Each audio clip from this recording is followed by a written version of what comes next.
As I said in the previous video, I was going to add more paragraphs and headlines to the sales page template without recording it because you've already seen me do it, so I don't want to be too repetitive here. But anyhow, I've just finished adding all the text that I need for this sales page. Okay, and the last thing I have to do here is the buy now buttons, which I want to talk about in this video. And so I'm going to be using the buttons that came with this template just for this demonstration. Of course, if you want to use your own buy now buttons, you could do that. So let's just take a look at this one. If I wanted to add a link to this, click on that and you could go to set action, and you could you have a few options from here. You could go to the next step in the funnel. So if you have an order form, for example, if you choose this, the customers will be brought to the order form if you have an order form in your funnel.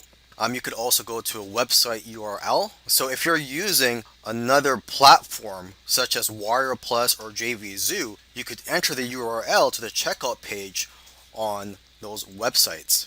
Okay, you could also do a Facebook opt-in, or you could open a pop-up, or you could go here and select submit order. So basically, when they click the button, it's going to submit the order. And in order for an order to be submitted, you need to go to the settings here and click on general, and where it says on submit, go to, and you could enter the URL of the checkout page if you're using a different platform. Now, if you want to use a different button, what you could do is you could delete this and you just click on any of these things here where it says add new element, and you could go to add an image.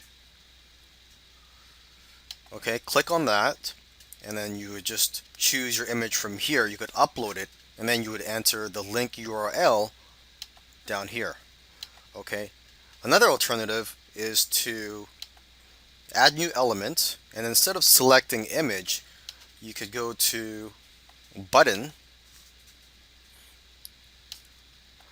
and then just click on button, and you could edit this button right here. So you could edit the text on there.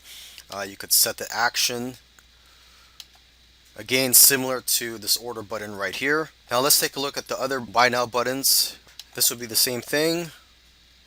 You just set the action here, and there's a link here where it says click here to add this for only $37. So this is not a button. What you could do here is just click on that and click on this little pencil icon here, and you could add the URL link right here.